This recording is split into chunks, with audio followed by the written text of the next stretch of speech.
Hello, everybody. Welcome to this week's Sovereign Divinity podcast episode. And this week, I have featured guest Brian Mears. Brian is a dad of three plus one, a visionary artist, and an acupuncturist. He's a Colorado native who has dabbed in art for his whole life. And after earning his Master's of Science in Oriental Medicine in 2007 from Southwest Acupuncture College in Boulder, he set forth building a career in the healing art of acupuncture. And through various turbulent twists in life, Brian discovered a love of drawing highly detailed artwork focused on various expressions of sacred geometry and the inner connectivity of the human spirit. Most of his art originates as an inspired vision that flashes in front of him with him moving through when he's moving through his daily life. These visionary pieces take over 100 hours to render and are extremely difficult to articulate over a computer screen. In 2020, Brian picked up a paintbrush for the first time since grade school to create a large commission mandala for an acupuncture patient. Since then, he had produced numerous paintings along with his detailed ink drawings. Brian draws for a minimum of an hour a day as a form of meditative self-care in preparation for his days of treating patients and being a single dad of three kids. Join me in this episode as we continue our chat with light language. Hello, everybody. Welcome to Sovereign Divinity Podcast. This is your girl, Abigail. And this week I have I always have amazing guests. So you should be prepared that whoever I'm going to be chatting with is amazing, right? Because I draw that type of people to me. I have Brian Mears. And did I say your last name right? Did I get that? Yes, ma'am, you did. Good. So I have Brian Mears here with me, and he is a dad of 3 plus 1, a visionary and an amazing acupuncturist. And you can even see one of his artwork, which is infused with light codes and light language behind him. And he's going to talk more about that during our chat. So welcome, Brian. Welcome. Thank you so very much. It's great to be able to be here. So let's just dive in. Let's just start talking about this delicious topic of light codes and light language. How did it begin with you? How did they come in? It's an interesting story. Before I was introduced to light language, I kept getting visions and downloads that were showing up in my artwork. And it was not the written light language that a lot of people are used to, but I'd see an entire image would just flash in front of my eyes. Yes. And then I'd spend like 100 plus hours rendering that. At one point in time, I guess it's about 3 years ago, there's a light language YouTube channel that I follow, Marlene Crowan, I think there's an R and a Crowan. And she actually had how to activate light language inside of yourself. And she had that light message on her YouTube piece. I had watched that. That was a Friday night. I actually couldn't speak English for 3 days. Fortunately, my kiddos weren't with me at the time. Kind of let it flow. And everything was just coming out as light language. It was a huge upgrade, huge awareness shifts and everything else that was happening at that time. By Monday morning, I realized, I got to go be in front of people and talk with them. And it was strange trying to figure out how to speak English again. And for whatever reason, I remembered some of my Spanish from high school years, and was able to drop in and say a couple of things in Spanish, and that was enough to pop me out of it. Then I could go back into English. Wow. Yeah. At this point in time, it flows quite freely. I will actually think in light language on occasion. Wow. Yeah. Using it in clinic I don't use that quite as much with my patients as far as letting them hear the verbal, but I've got a lot of my artworks, pieces of artwork around the office itself. So these vibrational codes will show up. Yes. And engage with them. On occasion, somebody will need something that I'm not able to achieve with needles themselves, Yes. or with the counseling that I normally do. And then from that, then the light language will be indicated. And it's quite clear, like a knock. Hey, dude, you got to take it to the next level. And so we'll let that come out, weird them out for a couple of seconds, but then they feel better and it works. That is so cool. So it almost feels like it was your soul language that was activated and it just like came out powerfully and you were just in that vortex for, that is beautiful. I don't think I've heard that ever before. Like you were like stuck in there for a while. Yeah. And you just, yeah. Yeah, the weekends that I don't have my kids, I really go deep, and it's lots of meditation, lots of self-care. And so it wasn't abnormal to drop into that space. And with the Yes. addition of light language, and my dog's looking at me like I'm crazy. He's like, no, I just need to go to the bathroom, dude. It's like, garbles coming out as far as what he's hearing. Yeah, it was an interesting weekend. Wow, what an experience of awakening. Absolutely. Wow. That just it blows my mind. So from that point of awakening, and then when did you have like this inclination that you need to share it with the world, or did you feel more like, oh, maybe I should just keep this to myself for a little bit? Where did you move from there? Most of it I was keeping to myself. Part of it because it was so strange, so weird, difficult for me to articulate what was going on, even though intellectually I could understand, but the harmonics and the vibrations, the frequencies were new, right? So I hadn't come across that. And then I noticed I was writing light language when I was actually doing shading on one of my pieces, the big goddess grove, the huge tree. As I'm shading Yes. in the tree, the leaves on the tree, and it was suddenly like, oh, I've seen this before. And then so I spent some time researching it, and instead of having it be so overlapped like you would do with shading a tree, I started spreading it out a little bit. And then it's worked its way into every piece of artwork I've made since then. Wow. I mean, listeners and those of you who are watching, especially if you're watching, this is the interview that I invite you to find it on YouTube and watch it, because he's going to show some of his amazing work. Like when I started seeing them pop, I was like, oh my God. Like, I think every time you post something, I'm like, wow. Like I always put, because it blows my mind. It goes beyond what we think art should be. Like it literally speaks to you, and the amount of frequency and energy that is pulsating through your work is mind-blowing. It's activating. It's just incredible. So I'm excited for everyone to get to experience what I have been experiencing for a while. So so for you definitely use it in your artwork, and you said you're able to write it and you speak it too. Is there any other ways that you also express it?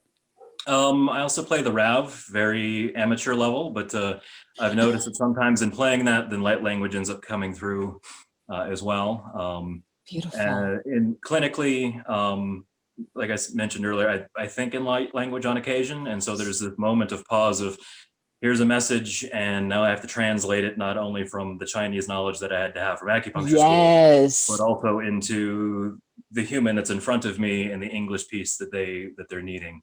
Wow, that's a lot of work. At least it feels like a lot of work for me. Like receiving it and then and then bringing it down all the way so you'll be able to transcribe it so that the person in front of you can receive it and understand it. That's incredible. Wow. Yeah, my mind is blown a bit here, if you haven't noticed. What a gift. So, wow. I love, because you're basically showing us, you're showing us how expansive this gift can be and how unlimited it is. At the beginning, like we can go on YouTube and just listen to someone speak it, and maybe hear someone sing it. But, and then when you're just starting, it can limit you because you're like, oh, I'm supposed to just speak it. Oh, I'm just supposed to sing it. Oh, I'm supposed to write it down this way. And it kind of limits or puts a box on it. But when you expand, it's like, there's so many ways that it can come out. And you're showing that right now. It's just incredible. Thank you. It's yeah. One of my teachers, first day of acupuncture school, after he spent 15 minutes teaching us or telling us why he was qualified to be our instructor, said, there's 3 bits of information or 3 things you need to know to be successful as an acupuncturist. One of them is you have to be humble to succeed. That makes sense, right? We can't do the acupuncture piece here, hold my beer and watch what I can do. Yeah, no.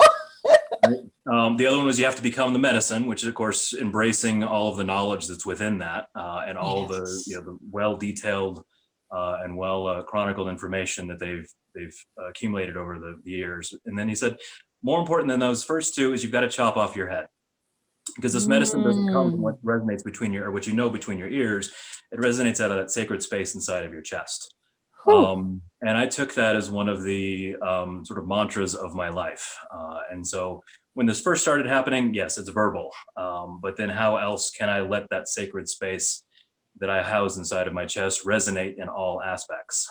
Yes. And that's where it's flowed into the artwork. That's where it's flowed into most of life. And my kids every now and then will look at me and go, Dad, English. Oh, right. Sorry. Gotta translate when I'm at home sometimes. Just hold up. Let me just translate it real quick. That's incredible. And was there, in your journey, was there any points where you felt like challenged by it, but perhaps you're like, I don't know what people will think about me if I speak this. I don't know, especially being an acupuncturist too. Like what are some insecurities that you faced? Yeah. Huge amount of vulnerability, right? You're opening yourself up. Here's something strange. You may have never heard of it, or within America, a lot of people hear about it, speaking in tongues from a Christian perspective. I had never resonated with that piece of it. I had actually, outside of my children, I'd shared it with a woman that I was dating for the first time, actually on a hike in the woods that we had done. And that was a huge moment of vulnerability for me. Here's a woman that I love and care for, and we're in a very sacred space, and it flowed out. Very magical moment. And then, I tried sharing it with patients initially. They didn't always embrace it. And so I kind of found the happy medium with them, but putting it in artwork, people don't see it unless they're able to see it. And so there's a shielding of the vulnerability, right? You like it, great. You don't like it, great. Here's the written message. And if they ask, what is that? I can just say it's an ancient language that I happen to know how to write. I love that because it is an ancient language. Absolutely. A universal language, it feels like. Oh, that is so amazing. So you have the acupuncture, and then you have this. How did they go hand in hand? Like, I want you to kind of give me an example. Like, I can see how it can flow in and kind of work with each other and support each other and boost each other. How does it work like for you when you bring those two together? To start with, when somebody walks into my office, I have a 5-foot mandala that I've drawn on my wall back behind my desk, and it's got light language inserted inside of all of it. And that's designed to kind of strip off the shadow self. Yes. So people come in and there's protection, let's leave the shadow at the door. There's the coat check. And then we move into the office space. Oh, I love that. Sitting down with me in an acupuncture room is way different than anything I learned in school. Yes. A lot of acupuncturists are talking about just the physical. How's are you sleeping okay? What are your bowel movements like? Where's your pain? Are you sleeping? Those type of things. And I have always, in my entire career, even before light language came on, dive deeper. Right? What are the messages that we're trying to get from those spaces? And that's a lot of the translation that comes through. As an example, I'm seeing a huge amount of shoulder pain recently, and we know from acupuncture world, the small intestine vessel controls the scapula, which is a large portion of shoulder movement. Small intestine in Chinese medicine is sorting the pure from the impure, also in Western medicine. What's good for us, what's nutrients, and what's waste material. But people that are coming in with that space, they're having a difficulty with flexibility, right? Shoulder's the greatest range of motion in the human body, and they can't be flexible with, this is actually good for me, and this is waste. And the light language really helps to define, and the translation gives me the correct words and hopefully the correct order to say the right thing at the right time to the right person. And then the needles, I really feel in my clinic, the needles are almost extra. Yeah. Oh, totally. The message is the communication. It's the talk that we have. And then here's the message. Go sit down and relax. I'll take care of the 3D physical stuff that you're dealing with. Yes. And then they go on from there. It is true though. Like, I feel like the needles, it's like the 3D bridge, basically. I remember in clinic, I know my clients, like I had a set of people who just wanted to work with me. And when they were asked, they're like, well, she does more than just the needles. And I always felt that. I felt like I could even do it without the needles. Like there's so much of what I was doing was more of the frequency of the energy medicine coming through for them. And they would have so like the results were just incredible, and they would ask for me because of that. And I remember I had an amazing teacher, and he really helped me to kind of bring those two worlds, like just the logical part of the medicine, which, you know, when you're in school, that is what you're learning, like you're in that zone, you're learning, you're taking it in. And he was able to help me bring in my spiritual side to go with it. And the way he brought it together was just so beautiful. And up to now, like I'm so grateful that he took me under his wings as a mentor, which I don't even think he thought he was doing. Right? It's just such a powerful medicine. And when you open up, when you really open, like after you have the foundation and you open up, there's just so much more that you can do with it. And you were showing that. Yeah, you're a great example of how amazing and potent that medicine can be when you combine it with all of your gifts. Well, thank you. Thank you. I appreciate that. I had an opportunity to look deeper into the medicine, and what we learned is TCM is very easy to test on, right? You know, this point does these 10 things, this point does these 15 things, memorize, regurgitate, but very formulaic, and look deeper at it, more at the Huangdi Neijing, the 2,000-year-old series of scrolls, right? That's sort of the canon of medicine that a lot of us is based upon, and realize that the information that was in there is not TCM. Looked into the history of it. Chairman Mao is part of the Communist Revolution and getting rid of the four traditionals. Traditional medicine is one of those, of course. And he hired a lackey to go find all the acupuncturists and herbalists and kill them. Because, of course, if they're dead, the medicine doesn't survive. A few years later, he discovered it was a bit extreme. We still need something to be able to treat this populace. So he hired the same guy to go find the people he couldn't find the first time around, literally put him in a prison in Beijing and said, now come up with a medicine that's going to work for the Communist Manifesto. And so a lot of the spirituality of the medicine was stripped out of it. Yes. My prime example of that is all the points along either side of the sternum all have spirit in the name, right? Yes. And of course, in school, it's good for cough and, scrofula, which is similar to pneumonia. Yes. But it's spirit storehouse and spirit granary and all of these other very poetically beautiful names. Oh, man. If somebody has lost a loved one and you push on those points, one of them is going to hurt like crazy. And that's where that person's spirit was connected into us. Yes. Oh, I have chills. Yes. Yes. Like this is what he taught me. Like it was all the neck and the chest, and then there was points in the back too. But he would I needed it. So he would like do some of the treatments on me. And I'm just like, why isn't anyone teaching this? But not everyone is ready for that. Not everyone is ready to expand, to receive that. Oh my gosh. Yes. Well, but that was the communist piece of that, is that they're looking at trying to Westernize an Eastern medicine. And so in trying to do that, it needed to be formulaic, right? So it wasn't this space of we can get to deeper knowledge of the emotions and spirit and helping those to be able to calm the mind and settle the body. It was, no, this is just formula, right? You've got a sore throat, you're going to take these herbs. You've got a sore throat, you're going to use these points. And that's what we had to memorize and regurgitate. But how do you teach the spirituality? Because it's through our individual lens. Oh my goodness. Yes. So when you speak, and going back into light language, when you speak in it, I noticed that there's so many people when they speak it sounds different. It's almost like different dialects. Have you noticed, is that something you've noticed in your experience too? All the time. I've got lots, we call them light language accents. Yes. Is what my kids have acknowledged it as.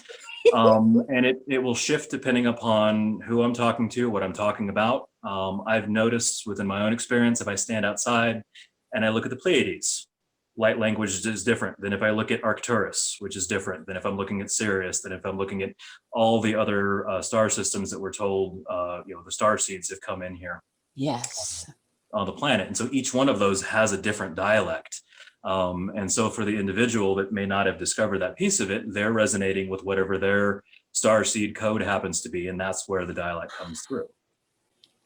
Beautiful. Additionally, you also have that space of a picture is worth 1,000 words. And so if we're taking light and we're slowing it down to the point that we can hear that vibrational frequency, so slowing down the high frequency of light into something that's auditory, then how you describe a picture is going to be different for everybody, right? And so then that also gives us a slight variance in how it sounds and the words that we use for the expression of light language.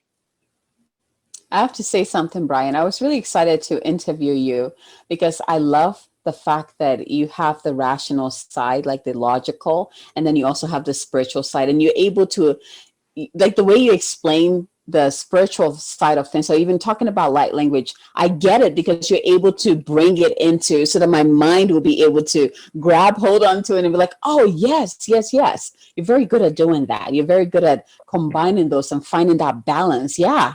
That's pretty, yeah. I had a patient once call me the grand digester because I helped to take whatever was going on in her world and I could digest it down into parts that she could then assimilate. Yes, absolutely. You have a gift in that too. Yes. So what, if I were to ask you, what is your favorite dialect that has come through? The Pleiadian one is the one that I resonate the most with. I also enjoy the Arcturian portion of that as well. Still playing around with the singing it. Yes. And some of that's from history, and I didn't have singing lessons as a kid. And, there's the vulnerability. There's the, oh, I'm human and I'm doing things I don't know what I'm supposed to be doing. But I'm going to go with it anyway. Actually, my favorite part of all of them is I will frequently speak light language as I'm drawing. And so then it will show up and I can see, if there's phrases that are repeated, I can actually look back into the artwork and go, oh, here's that same phrase. And those bits of light code are very similar, right? Maybe a couple dots or lines out of a place, but they're very similar in how they show up. And I enjoy that space of here's something that cognitively I know where it's coming from, but I also don't have control over how necessarily it's flowing through. And it's showing up in a repeatable pattern that then my conscious mind can process. Wow. Would you say that the dialect or the accent that comes through, like I should say the main one that comes through has to do with your soul origin, like your star soul origin?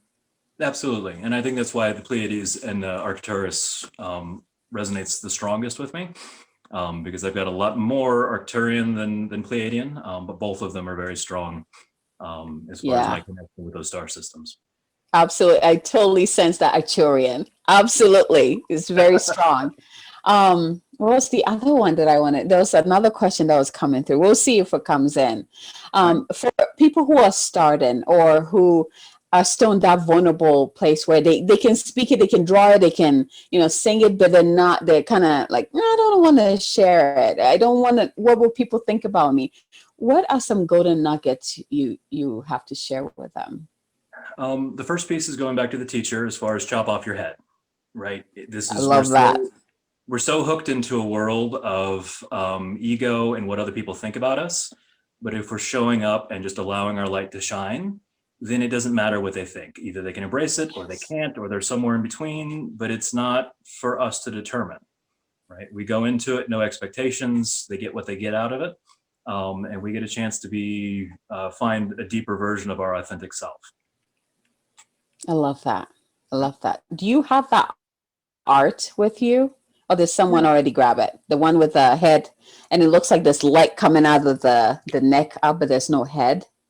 That one, I do not.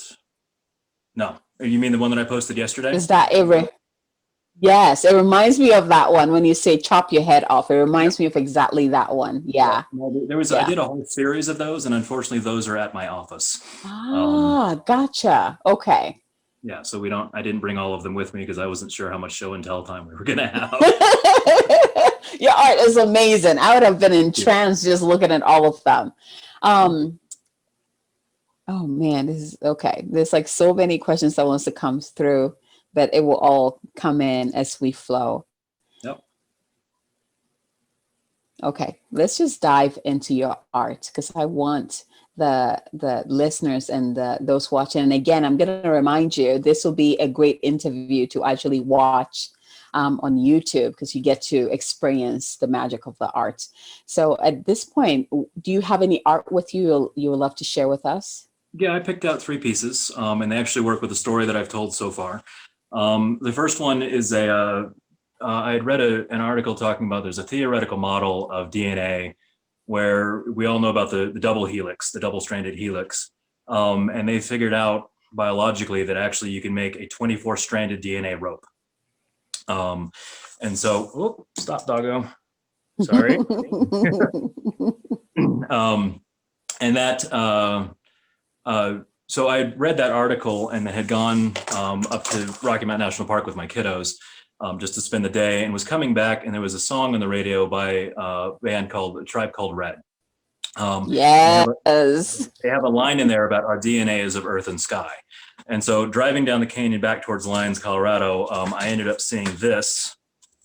Whoop, you turn it sideways. Ooh. Here, right? And so we ended up with, my gosh, 24 strands that are going through the whole thing, going down into the point of singularity. And then we have the 4 elements on the corners with the water, earth, air, and sky. And each one of them are pulling 6 strands of DNA, interlacing and eventually going through the mandala into that point of singularity. Oh my goodness. And of course I'm driving while I'm seeing this. So that was before light language had come online. And just I understood finally how like Mozart and Beethoven were feeling as far, they could hear the entire concert. And yes. now you got to tease out all the notes. And so, I drew the base, drew a couple little thumbnail sketches of what it was that I saw, and then tried to figure out how to do this. I actually haven't had an art class since I was in 7th grade. Wow. Was never anywhere close to this detailed at a younger age. And 2015, my dad was passed away from terminal cancer. And at the time, I had told a lot of my patients, or I was counseling them as far as that's when all the complex coloring books were coming out for adults. And I was suggesting, hey, go get those coloring books, good meditative practice, especially if you don't have a meditative practice. And it worked out, they were embracing that. I went to go do the same thing to process his passing and realized, hey, I used to doodle, let's color my own drawings instead.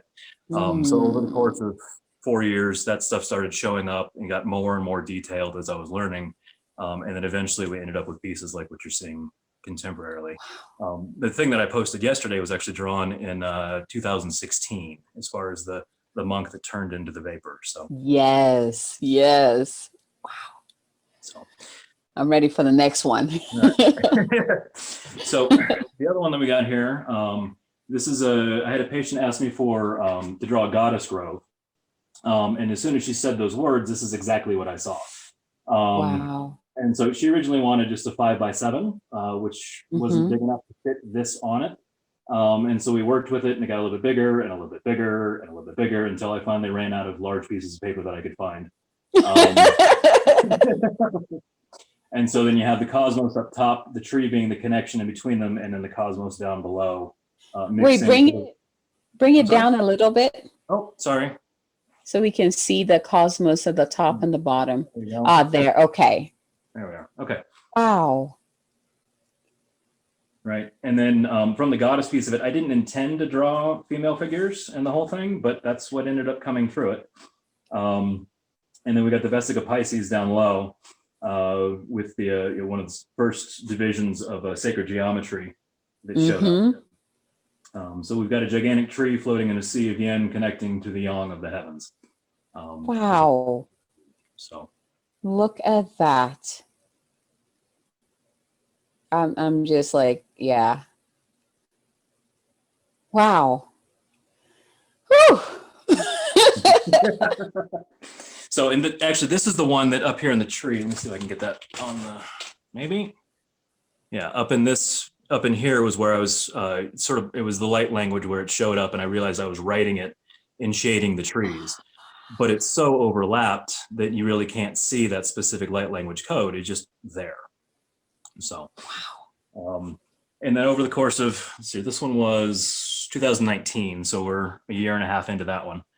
And at the beginning of quarantine last year, I had one of my patients who saw the big mandala that I have at my office, and they asked me to do a piece for them for their house. Originally, I was going to do it on the wall. Then they disclosed they're moving back to Germany a couple of years. Long story short, turned it onto a canvas piece. And that was the Uluru mandala, which was the mandala of Ayers Rock, Uluru, which is the sacral. Oh, yes. Yes.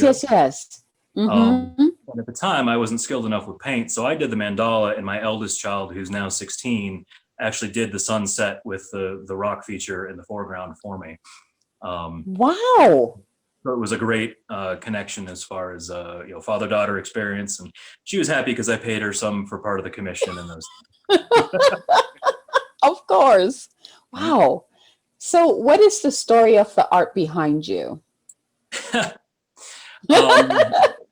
This one showed up. The woman that I had mentioned earlier, as far as sharing light language with for the first time, our relationship was falling apart because our paths were. There's still a lot of love, but the paths were clearly diverting. And I needed a space to be able to define and translate the divine feminine energy. And this showed up in through a series of looking at Instagram pictures and everything else, like, oh, I need that component here, that component there, overlapped the whole piece. So scoot sideways here. So we've got the pyramid with light language on it, and then reflected down into a lake underneath it with a waterfall in the foreground here. All the crystals, and then the light coming up off of it. Actually, these are the Pleiades. If you look at it closely, there's a couple dots. Oh, yes. That have the Pleiades as far as that star system, which gave me the divine feminine connection as well. The fractal design in the outside, all of this is light language, both within the spirals and then within the interstitial spaces between those. It's 7 or 8 layers of just overlapping light language on light language on light language. And even the shading on these crystals has some written light language on it as well. And this was not quite, here's one picture that showed up in my, a singular picture like the DNA spiral, but definitely had the Vesica Pisces with the fractal design on the outside, and then it's filled in slowly over time. And that was a lot of time, not only painting, but also staring at it and going, okay, what comes next in this grand event? Wow. I did not know that the outer part is all light language, like just layered upon. It makes sense why when I first saw it, I kept trying to get it, zoom into it. And I didn't know why I was doing that. I was like, what is there? There's something there. I need to see something there. That makes a lot of sense. Well, and the weird thing is that the camera won't pick it up, right? It can't see the light language. In fact, it's very out of focus. The vibration is too much. In fact, sitting in front of it's a little, we'll just use the word intense at the moment. I can feel it. I mean, all of you, like I told you before, all of your arts is every time you post it, I'm like, oh my goodness, what is this magic right here? What is going on right here? It is such a gift to humanity right now. And listeners and those who are watching, I hope you're experiencing this like I am. It is, I mean, I haven't met anyone who does what you do in the way that you do it, with so much intense knowledge and wisdom and light coming out of it. It's mind blowing. It's overwhelming. Absolutely.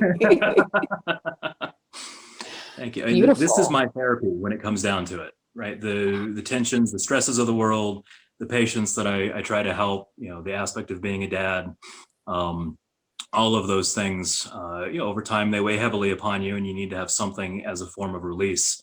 Yes. And this is my way of positive releasing all of that tension so that I can show up and do it again tomorrow.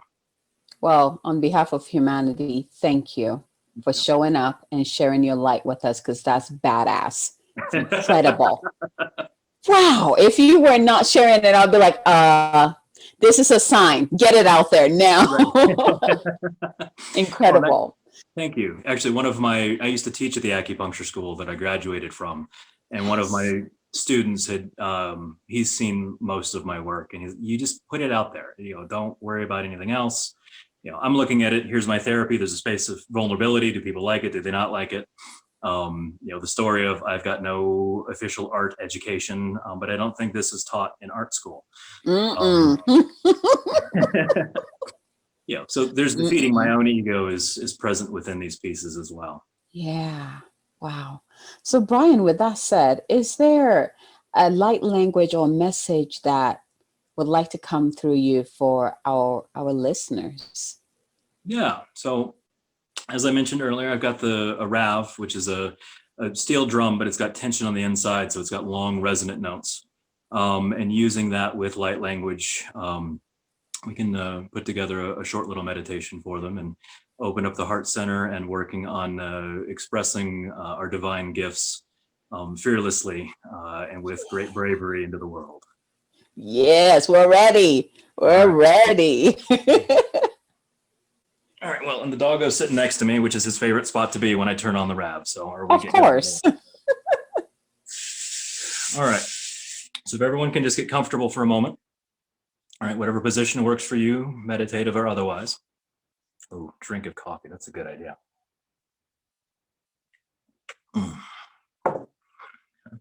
Feel yourself center. Right. Find your midline. Pull your energies towards that. Allow yourself to extend all the way down into the earth and all the way up into the heavens so that you're the conduit in between the two. And place your receiving hand, which is your left hand, on top of your heart so that you can feel this vibrational message come through for you.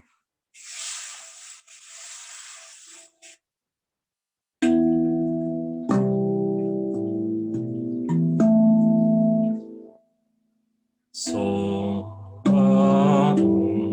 toke so ta se te ka se no te ka se no to ka re sa se no se no te ka la se no to ka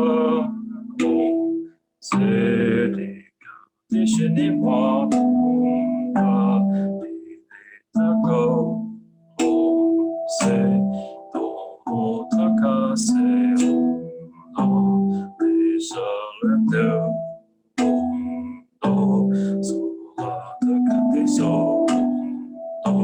se la te ka se she la te ka. You should feel an opening in your heart by now. So to ka se sha te ka se sha te ko te so te ka mata te se she la ho she te ka moto te se te wa she te ka le se she la ta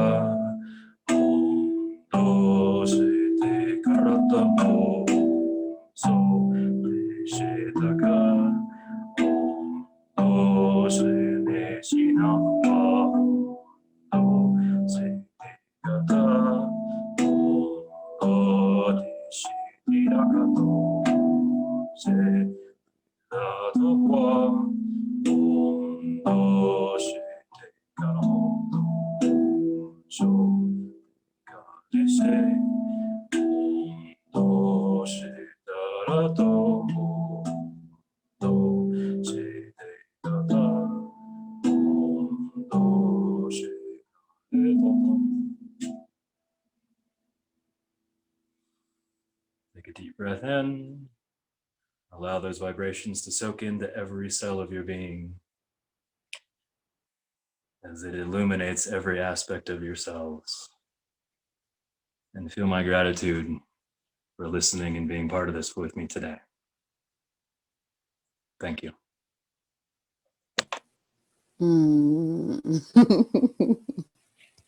Thank you. Thank Absolutely. you. It's very interesting. As I'm listening, it felt like a warrior, like the warrior energy. That's Yeah. what was awakening. Yeah. And like my warrior woman side, like Yep. stood up, like straight up. I was like, okay, all right. But it felt very warrior energy. Yep. Well, that's what we're needing right now on the planet, right? We're needing the warriors to stand forth. We need to be gentle, yet have Yes. our warrior presence all at the same time. And it's a transitional time on the planet for sure. Hence why this podcast is so important. Absolutely. I love that you said that because there's a correlation between the heart and the warrior energy. The true warrior doesn't come from the mind. The true warrior is rooted within the heart. Agreed. And we need to remember that and start operating from that space. Yes. Oh, Yes. Brian, thank you. Thank you Absolutely. so much. Thank you for So this opportunity. how do we find you? How do the listeners find you? How do they buy your art? Yeah. Yeah. I have a couple of them on my list. Right? I'm just floating out in the cosmic soup. You can find me somewhere. So I post most regularly, 5-6 times a week on Facebook under my name, Brian Mears. Brian with an I, Mears like Sears with an M, as in Mary. I'm also on Instagram at @acu_warrior, ACU underscore, sorry, not warrior, art, acu_art. And then I've got acupuncture is gentleneedling.com. If somebody is here local in Denver and wanted to come see me in my clinic. And then I've got my artwork posted at brianmears.fineaw for Art World, fineaw.com. Beautiful. Beautiful. So go find Brian and get your hands on some of these delicious art. That is if I don't beat you to it. Grab them first. Oh, they're so delicious. I can't wait. Thank you so much, my dear. Thank you for joining me on this podcast and sharing your light with us and having this delicious chat with me. Thank you for your energy. Thank you for your time. Thank you for your presence. Yes. Namaste. Thank you so much. Thank you. And thank you, listeners, and those of you watching. Thank you for joining us in this week's podcast episode. And I want to hear from you. How did this resonate with you? What did this awaken within you? What inspired you? What inspiration did you receive from this episode? I would love to hear from you. From my heart to yours. Until next time, bye everyone. Thank you.